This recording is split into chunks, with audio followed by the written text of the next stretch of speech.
Assalamualaikum warahmatullahi wabarakatuh. Di sini kami akan mempresentasikan tentang jurnal kami yang berjudul Pengaruh Strategi Perusahaan Terhadap Kinerja Organisasi dan Sistem Pengendalian Manajemen. Studi kuantitatif pada PT Aspirasi Hidup Indonesia atau yang biasa disebut brandnya yaitu ASKO. Untuk yang pertama yang terhormat dosen pengampu Bu Megania Karisma MAK. Sebelumnya, perkenalkan kami dari kelompok 5, ada saya sendiri yaitu Putri Utami Sriningsih, lalu nanti selanjutnya ada Siti Nur Hamidah, dan yang terakhir yaitu ada Putri Dinda Afrila. Untuk daftar isinya yaitu ada latar belakang, rumusan masalah, tujuan penelitian, landasan teori, metodologi, dan hasil, dan yang terakhir ada kesimpulan dan saran. Kita masuk ke pembahasan yang pertama yaitu dari latar belakang ya.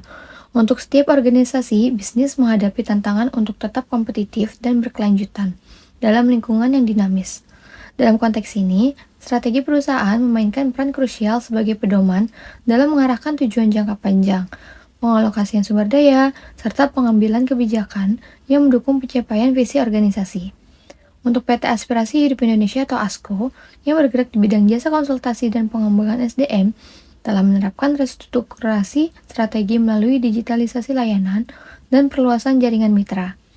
Namun, perubahan ini belum disertai dengan kajian sistematis mengenai dampaknya terhadap kinerja organisasi dan efektivitas sistem pengendalian manajemen yang digunakan.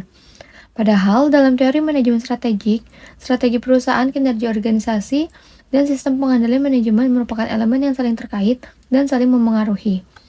Oleh karena itu, penelitian ini penting untuk mengkaji secara empiris bagaimana strategi yang ditetapkan mempengaruhi dua aspek penting tersebut dalam konteks perusahaan jasa di Indonesia. Nah, untuk rumusan masalahnya, yang pertama yaitu, apakah strategi perusahaan yang diterapkan PT ASKO berpengaruh terhadap kinerja organisasi? Yang kedua, apakah strategi perusahaan berpengaruh terhadap sistem pengendalian manajemen di PT ASKO? Dan yang ketiga yaitu bagaimana hubungan antara kinerja organisasi dan sistem pengendalian manajemen dalam konteks penerapan strategi perusahaan. Untuk tujuan penelitiannya yang pertama yaitu untuk menganalisis pengaruh strategi perusahaan terhadap kinerja organisasi PT ASKO. Yang kedua untuk menguji pengaruh strategi perusahaan terhadap sistem pengendalian manajemen. Dan yang ketiga yaitu untuk memahami hubungan antara strategi perusahaan, kinerja organisasi, dan juga sistem pengendalian manajemen secara simultan. Selanjutnya akan dijelaskan oleh rekan saya yaitu Siti Nur Hamidah. Baik, di sini saya akan menjelaskan tentang landasan teori. Penelitian ini berlandaskan pada teori manajemen strategik yang menyatakan adanya hubungan erat antara strategi perusahaan, sistem pengendalian manajemen, dan kinerja organisasi. Menurut Simons tahun 1995 dan Anthony dan Govindarajan tahun 2007, menjelaskan bahwa sistem pengendalian manajemen harus disesuaikan dengan strategi yang diterapkan agar efektif dalam mendukung pencapaian tujuan organisasi. Strategi yang berorientasi pada inovasi, misalnya membutuhkan sistem pengendalian yang fleksibel dan berbasis informasi. Sementara strategi efisiensi lebih memerlukan sistem yang ketat dan standar. Selain itu, beberapa penelitian terdahulu seperti Chen Hall tahun 2003, Langfield Smith tahun 1997 menunjukkan bahwa keselarasan antara strategi dan sistem manajerial dapat menciptakan keunggulan kompetitif berkelanjutan. Selanjutnya ada metodologi penelitian. Penelitian ini menggunakan pendekatan kuantitatif dengan desain kausal komparatif.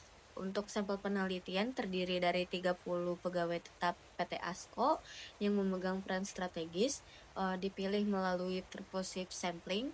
Lalu instrumen pengumpulan datanya berupa kuesioner skala Likert 1-5 yang diadaptasi dari model Kaplan dan Norton tahun 1996 serta Simons tahun 1995.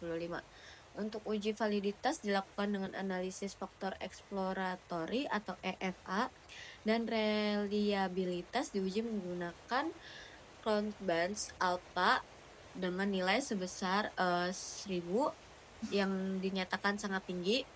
Untuk teknik analisis data menggunakan SAM-PLS untuk mengetahui pengaruh langsung dan tidak langsung antar variabel serta analisis korelasi persannya kosong.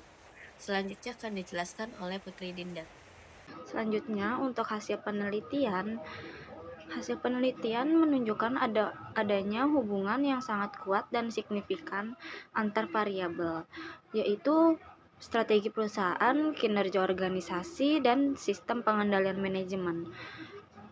Dengan nilai korelasi sempurna dan signifikan, strategi perusahaan yang baik terbukti berdampak langsung terhadap peningkatan kinerja organisasi dan efektivitas sistem pengendalian.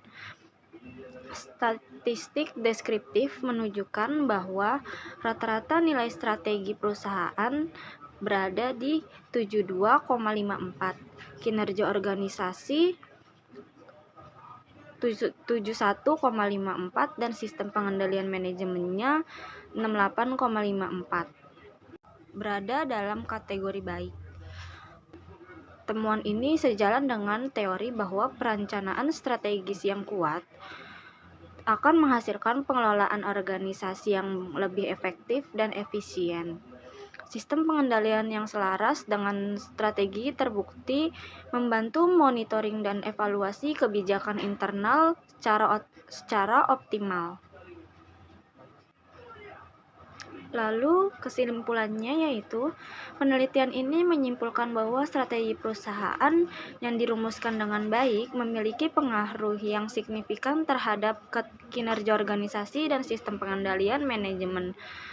Ketiga variabel tersebut saling berkaitan secara sinergis menunjukkan bahwa keberhasilan strategi tidak hanya bergantung pada perencanaannya, tetapi juga pada implementasi dan pengawasannya melalui sistem pengendalian kontrol yang tepat. Selanjutnya, pada bagian saran, manajemen perusahaan disarankan untuk terus menyelaraskan strategi bisnis dengan pengembangan sistem pengendalian manajemen yang adaptif dan terstruktur. Evaluasi berkala terhadap pelaksanaan strategi sistem kontrol internal perlu dilakukan untuk memastikan keberlanjutan dan peningkatan kinerja organisasi. Penelitian lanjutan juga dapat menggali variabel lain yang memediasi atau memoderasi hubungan ini, terutama pada sektor jasa lainnya di Indonesia. Sekian presentasi kelompok dari kami. Kurang lebihnya mohon maaf. Wassalamualaikum warahmatullahi wabarakatuh.